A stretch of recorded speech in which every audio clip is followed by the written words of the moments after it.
Welcome to Stuff You Missed in History Class, a production of iHeartRadio.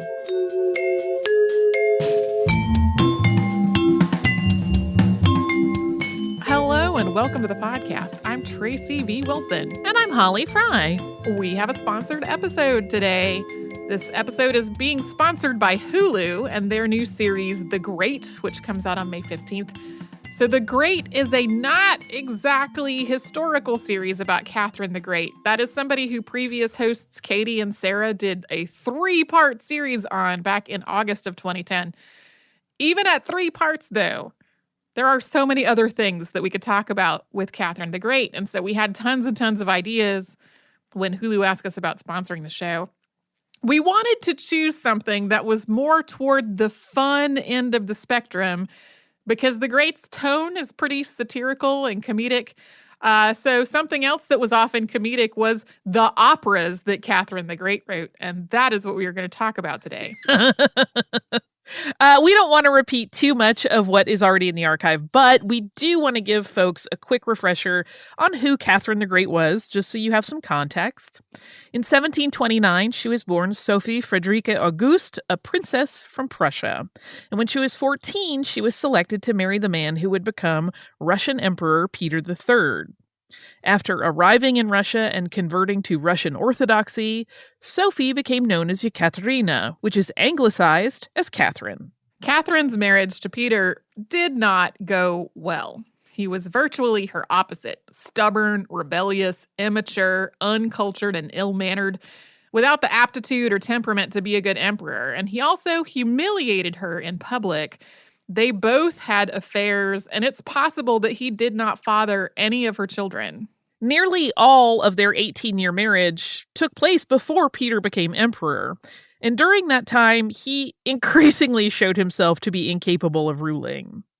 Then, Empress Elizabeth, who was Peter's aunt, died on December 25th, 1761. That's in the old-style calendar. That would be January 5th of 1762 under the new style. And with that, Peter finally ascended to the throne. He did not stay there long, though. Less than 6 months later, he was overthrown in a coup that Catherine had helped orchestrate, and he was assassinated a few days after that.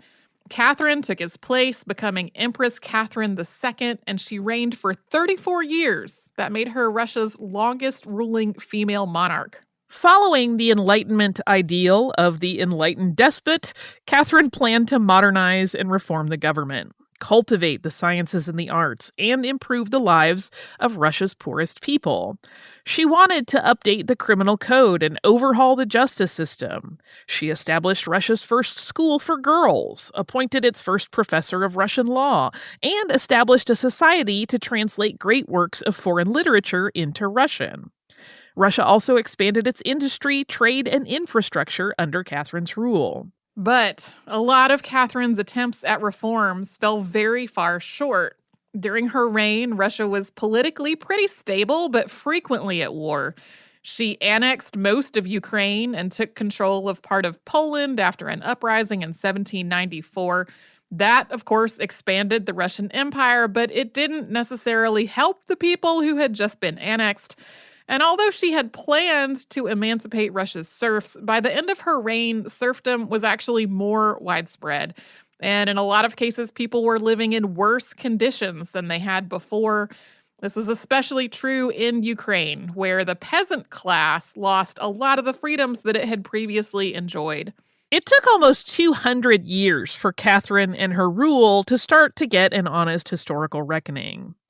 For decades, people instead focused on her 12 documented lovers, who were spread out over 44 years, and on salacious rumors about her love life. Or they wrote her off as a conniving German interloper from an insignificant family who schemed her way onto the Russian throne.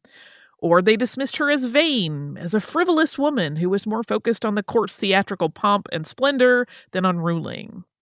Even though she and Peter the Great had some similar ambitions, his were praised as groundbreaking and innovative, while hers were disparaged as derivative and ineffective. There were certainly people who tried to glorify Catherine's time as an empress, but she also had a lot of very vocal detractors. Catherine was not the only Russian empress whose legacy was treated this way. Women ruled Russia for most of the 18th century. Between 1725 and 1796, 4 empresses were on the throne, with really very little interruption between them. But that stretch of empresses was bookended by a society that was far more patriarchal.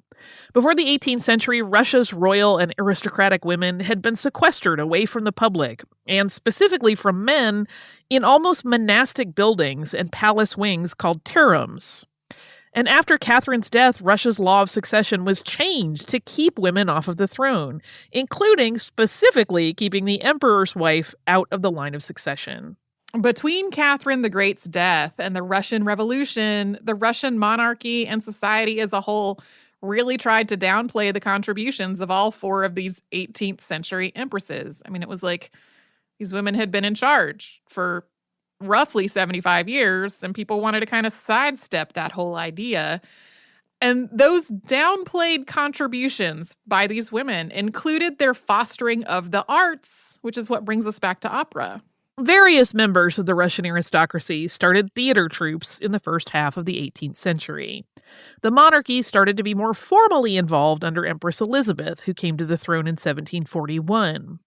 And in many ways, Elizabeth's reign paved the way for Catherine's, both in terms of her rule and her focus on the arts. In general, the imperial court was also very theatrical, with state ceremonies and dinners and similar events involving a whole lot of spectacle, and with monarchs regularly hosting events like masquerades, staged equestrian tournaments, concerts, recitations, ballets, and theatrical productions. Catherine II's interest in culture and the arts started long before she became empress, and it extended well beyond her work in opera. Catherine just enjoyed writing. She was quoted as saying, quote, "I cannot see a blank sheet of paper without wanting to write on it." And her written work included literary journals, fairy tales, conduct manuals, treatises on how to raise children, and an ABC book. She also wrote a series of non-opera dramatic works in the 1770s and 1780s. Some of Catherine's plays were written after the style of William Shakespeare, who really was not all that well known in Russia yet. One such work, whose title translated to How to Have Both the Linen and the Basket, was based on the Merry Wives of Windsor. I love that title a whole lot. Catherine was also interested in incorporating Western European influences into Russian culture. She brought composers from Italy and Spain to the Russian court, and some of them composed music for her operas. She was particularly interested in French literature, philosophy, and art. She kept up a correspondence with Voltaire that lasted from 1763 until his death in 1778. She also bought Denis Diderot's library, and she hired him as a librarian. She had a relationship with Baron Friedrich Melchior Grimm, who was originally from Germany, but started a French cultural newsletter and was a huge proponent of French culture. Catherine's affinity for French literature, philosophy, and culture was not universal, though. She was not as fond of Rousseau because she found some of his work to be anti-Russian. While she really, really loved more Western European culture and art, Catherine has also been described as more Russian than the Russians. She wanted the Russian arts to be Russian, not simply to be imitations of foreign work. So while she was drawing from European influences, she was also writing in Russian and working with Russian playwrights and composers.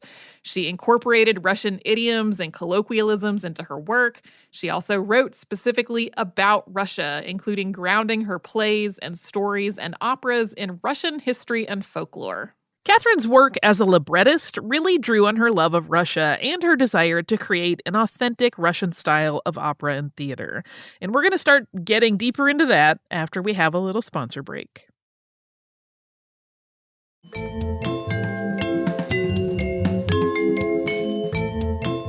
Catherine II was crowned Empress of Russia in 1762. In 1763, she had an opera house built at the Winter Palace. Then in the 1780s, she replaced that opera house with the Hermitage Theater. She also founded the Imperial Theatrical School in 1779. Opera, in particular, became the theatrical genre of the imperial court. Her fostering of theater and culture went beyond these more formal activities. She also encouraged the whole of the Russian aristocracy to become patrons of the arts. If you were part of the wealthy elite, it was expected that you would commission works of art, hire music tutors for your children, and produce creative works of art yourself. There were, of course, people who thought all this emphasis on theater and the arts was really excessive, and that it showed that the Empress was too focused on the trappings of luxury. But Catherine really saw all of this as an opportunity to shape Russia as an empire. As the monarch, she had the ability to influence or even dictate Russian culture, and she could use that ability to influence how people both within and outside of Russia regarded Russia itself and her as the Empress. In other words, she was using theater to create an image of herself as monarch and of Russia as an empire to present to the rest of the world. Some of this was about Russia's place among the nations. If Russia was producing great works of art, literature, music, and theater, then that was evidence that it was equal to the great powers of Europe. But it was also about educating the Russian people. 18th century Russian theater was really didactic. Stories often had a very clear moral. Heroic characters overcame obstacles and demonstrated admirable qualities like bravery, modesty, and generosity. Bad behavior, on the other hand, was satirized and mocked. So Catherine's stories and plays and operas also were reinforcing ideas of what a monarch should be and how the people should view the monarch. Some of this was to reinforce how people should treat her as the Empress. It was kind of her own PR machine. But it was also about paving the way for her son and presumed heir, Pavel Petrovich, anglicized as Paul. She was creating works that would illustrate how a prince should behave and how a prince should be treated for him and for her other descendants. Catherine's opera skazkas, or opera tales, fit right into this. Skazka is a Russian word for story, but it is also often used to mean a fairy tale. And these were comic operas, with both sung and spoken dialogue, along with dances and musical interludes. Most of them played for the aristocracy at the Hermitage Theater and for the public at St. Petersburg's Comedy Theater. These were lighter works. They had happy endings, and they often wrapped up with the main character getting married. Catherine thought of the opera skazka as a distinctly Russian form of opera, equal to comic opera forms in Italy, France, and Germany. Catherine wrote the librettos for these opera skazkas, although she didn't write verse, so she left the poems and the song lyrics to her collaborators. She was still really involved in this part of the libretto, though. She usually had a direction in mind for the songs and the musical themes, and she personally selected the composers and the lyricists and then worked with them to carry out that direction.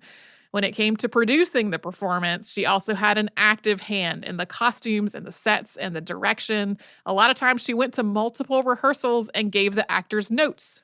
Wouldn't everyone want to get notes from the Empress? That sounds terrifying. It so does. I mean, I did theater in high school. I studied it in college. It was my major. And getting notes from anybody was excruciating. But the idea of getting notes from the ruler of the country. Oh! During her lifetime, Catherine was not often credited by name when the opera was performed or when its libretto was published. But especially when it came to the performances for the aristocracy at the Hermitage Theater, people generally knew that they were watching something that the Empress had written. So chronologically, by when they were staged, Catherine's 4 opera skazkas were Fyvie, Boleslavich, Champion of Novgorod, The Brave and Bold Knight Akredik, and The Woebegone Hero Kazimedovich. These were performed for the first time between 1786 and 1789. All 4 of them tell the story of a teenage prince who grows and matures over the course of the opera. And 2 of them, the prince's mother is a widow who's raising him alone.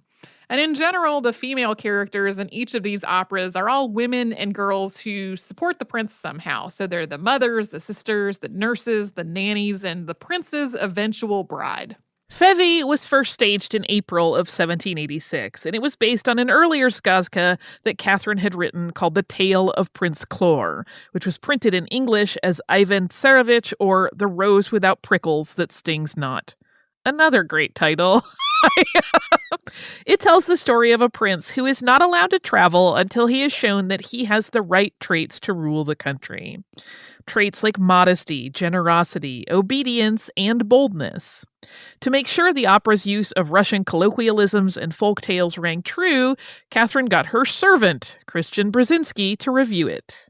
Count Valentin Esterhazy, who was the French ambassador to the Russian court, wrote to his wife about seeing a later staging of this opera at the Hermitage Theater, saying, quote, "I have never seen a spectacle more varied nor more magnificent.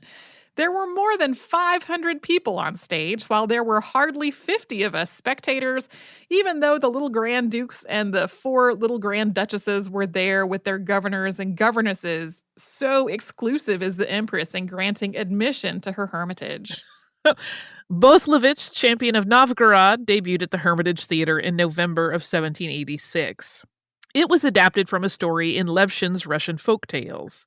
This was a collection of Russian fairy tales, but like many early collections of Russian tales, it is not clear how many were folk tales, how many were adaptations, and how many were just popular stories. Boslevich, champion of Novgorod, follows the general structure of a Russian epic poem, or bailina. The Brave and Bold Knight Acritic was first staged in September of 1787, and this one is really rooted in Russian fairy tales and folklore. It features a lot of more magical elements like lachies or wood goblins, Baba Yaga's in there. There's a flying carpet and a tablecloth that magically produces a meal and servants to attend it when it's unfolded. There are other magical items in this one as well.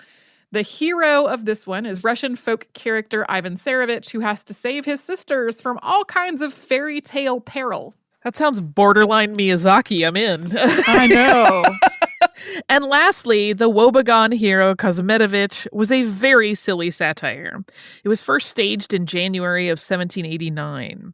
Its target is widely interpreted as Sweden's King Gustav III. It made its debut during the Russo-Swedish War of 1788 to 1790, and it was pulled from the repertoire at the Hermitage Theater after the war was over.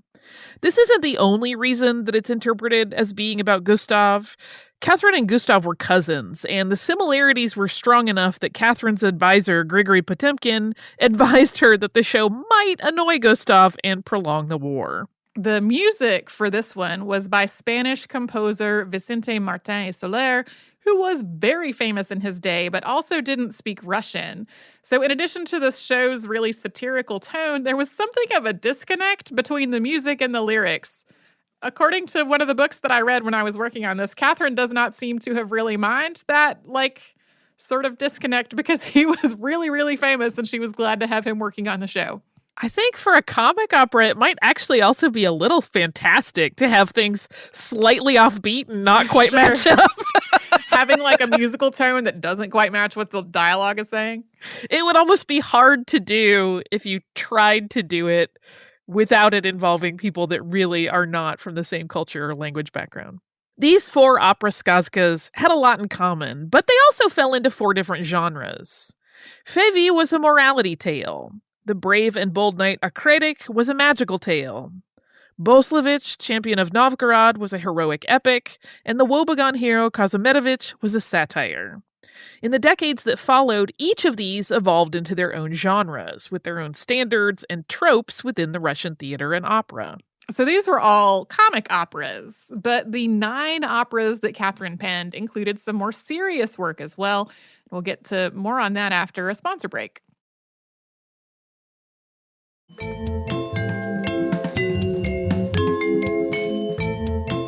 So as we mentioned a moment ago, the operas that we talked about before the break were all comic operas, generally light, often very fanciful, with happy endings, usually with the wedding. But Catherine also wrote librettos for operas that were closer to opera seria, so that's the Italian opera style that developed in the late 17th century. As its name suggests, opera seria tends to follow a more serious, heroic, or epic theme. Catherine's most notable work along these lines was the early Reign of Oleg, which was situated roughly between opera seria traditions that had been imported to Russia from Italy and Russian heroic operas that developed in the 19th century. The early reign of Oleg was really the middle installment of a trilogy, but it was the only one of the three to be staged as an opera. As was the case with some of the operas that we talked about earlier, it wasn't specifically credited as Catherine's work when it was first performed. Instead, the script described it as, quote, an imitation of Shakespeare, not observing customary theatrical laws. The early reign of Oleg is a 5-act opera covering some of the same historical material that we talked about in our episode on Olga of Kiev. It's drawn from the Russian Primary Chronicles account of the Rus, including the reigns of princes Oleg and Igor, the founding of Moscow, the interplay between Christianity and paganism, and conflicts between the Rus and the Byzantine Empire and Constantinople. So there was a nationalist element in this choice of subject matter. The name Russia comes from Rus, and this was an opera that essentially glorified early Russian history. In some ways, Oleg was a stand-in for Catherine as an emperor. But this opera also had direct parallels to Catherine's hopes for Russia. Her so-called Greek project proposed for Russia to annex the eastern part of the Ottoman Empire and revive the former Byzantine Empire, with Catherine's grandson Constantine on the throne in Constantinople. There were several parallels to this idea in the early reign of Oleg, including Oleg's defeat of Constantinople through a show of force, and a play within a play drawn from Euripides' Alcestis. The music in the early reign of Oleg was the work of a team of Italian and Russian composers. It again drew from Russian folk songs, with many of its musical numbers being inspired by a collection of folk songs by Nikolai Lvov and Ivan Proch that first came out in 1790. The Lvov-Proch collection of folk songs had some of the same challenges as other 18th century Russian folk song collections that we mentioned earlier, as far as basically how to categorize the songs and whether all of them were truly folk songs.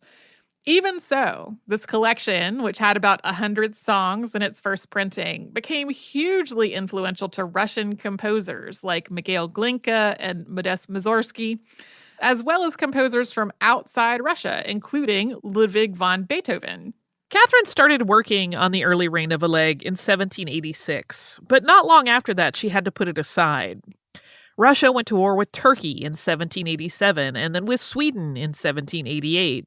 So Catherine had other things to focus on. And she also recognized that the opera's themes would have more impact if they were staged after a Russian victory, or at least when victory seemed likely. When the early reign of Oleg was staged in the fall of 1790, Russia had signed a peace treaty with Sweden and had won a series of battles in the war with Turkey, which seemed to be coming to a close. It was staged for a second time in 1795, and its libretto was published in multiple editions. People who have studied this opera in more recent decades have pointed out a lot of parallels between the opera and Catherine's objectives and policies. It's really deeply connected to Russian identity and politics, and one of its themes was that Russia had been a great empire that could be restored to greatness. Like Catherine's comedic work that we talked about earlier, the early reign of Oleg was definitely something that she wrote for a specific purpose. It's a really good example of how Catherine chose exactly when and how to stage her operas when she wanted them to have a particular impact. Catherine's influence on the development of Russian opera wasn't confined to just the 5 specific works we've talked about today. She wrote other works as well, including, as we've mentioned, 9 total operas and various other plays ranging from 1 to 5 acts. But beyond that, she also strongly encouraged the aristocracy, as we said, to commission and stage works of their own. Thanks to the ongoing advocacy of Catherine and Russia's other 18th century monarchs, at least 150 Russian comic operas were written in the 1700s.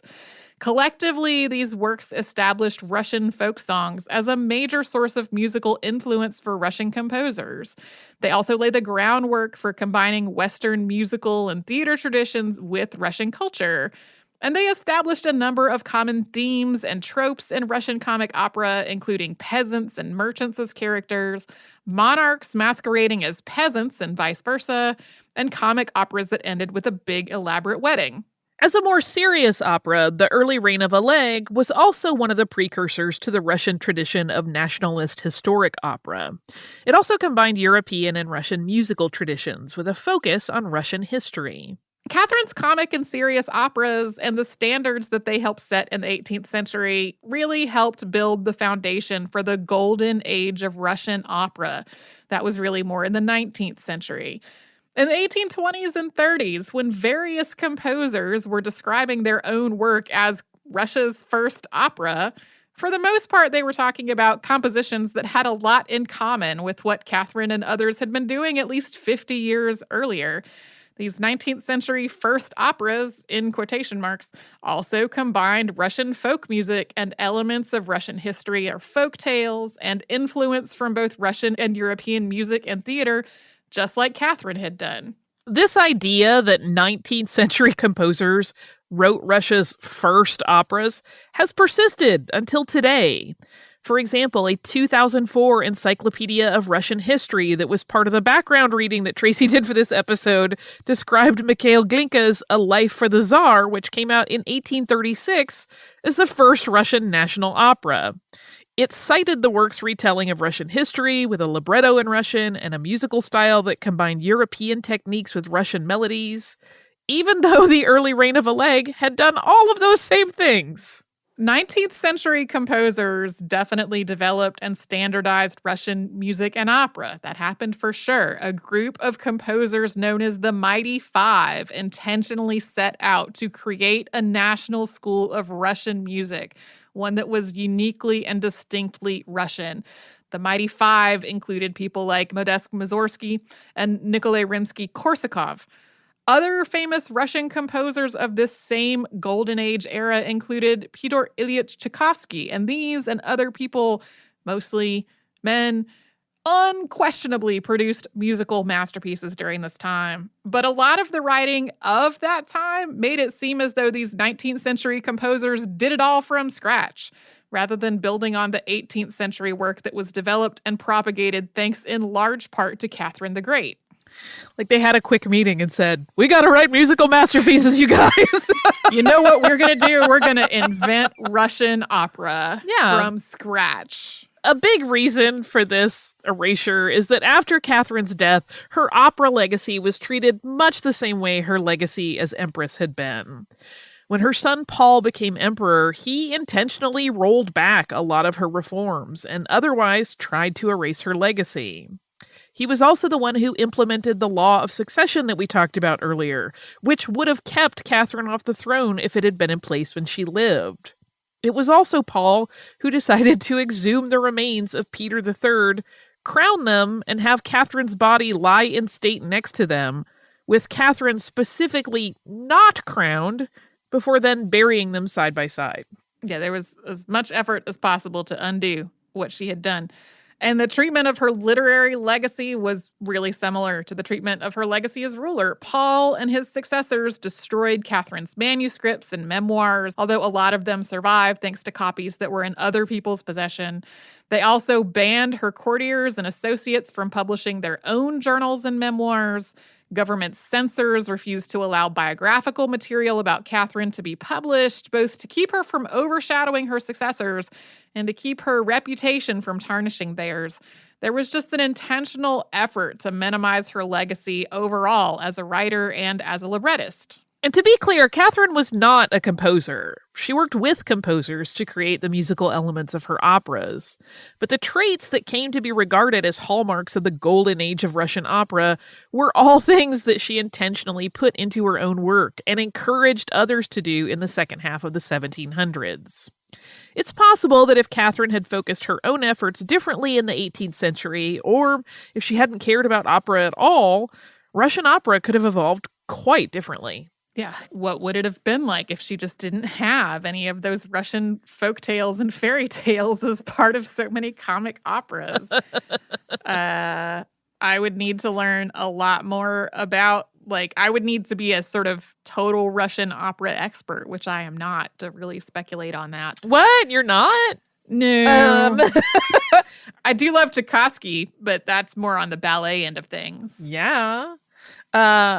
Are you an expert on listener mail? I have some listener mail. When I read this listener mail, I got choked up, and then I decided to do something that choked me up more. So we're going to see how this goes. All right. This is from Becky. Becky says, Dear Tracy and Holly, hi. I hope that you and yours are doing okay in these scary times. We are recording this on April 21st. It is still scary. Thank you for all of the hard work that you've been doing to keep making podcasts. I've really been enjoying the offbeat history episodes, as well as all the behind-the-scenes commentary. In your April 3rd episode, you mentioned that you wanted to do a story on Emily Dickinson and that you wanted to visit Amherst and see all the places where she lived and worked. I live near Amherst, and a few years ago, I found her grave in the Old Town Cemetery. The top of her gravestone was covered with flowers and stones that people had left for her. A few people left pens and pencils on her grave too, which I found very moving. What had the biggest impact on me, though, was that one person had copied out the poem, Hope is the Thing with Feathers, and wrote at the end, thank you. It was really beautiful to see all of these tangible markers of how much her poetry meant to people. And I hope that you get to see it too someday in the future when we can all travel again. Till then, take care and stay safe. Becky. The reason that I'm so moved by this email is because that poem is very moving, and I felt like it would be a very good thing to read in these times that we are in. And it is Emily Dickinson's Hope is the Thing with Feathers. Hope is the thing with feathers that perches in the soul and sings the tune without the words and never stops at all. And sweetest in the gale is heard, and sore must be the storm that could abash the little bird that kept so many warm. I've heard it in the chillest land and on the strangest sea, and never in extremity it asked a crumb of me. I did that in one take. I was ready. I was standing by in case. Yeah. For whatever reason, yesterday was just one of the harder psychological days of all of our sheltering in place and whatnot that we've been doing so far. And so when I was reading through email to find a listener mail yesterday, this really got to me. And then when I was like, I should read that poem, that really got to me. But I felt like it's just obviously such a hopeful poem to be reading right now. Hopefully, when we do QA on this episode, I don't realize that I skipped a word and have to do it over again.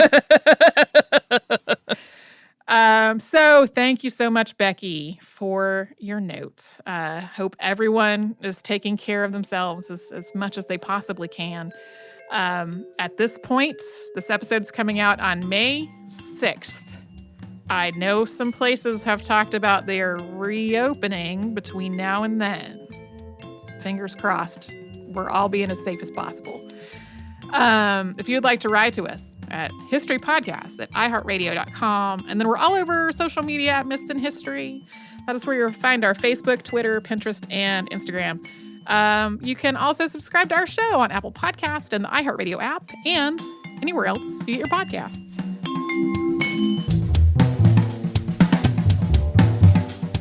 Stuff You Missed in History Class is a production of iHeartRadio. For more podcasts from iHeartRadio, visit the iHeartRadio app, Apple Podcasts, or wherever you listen to your favorite shows.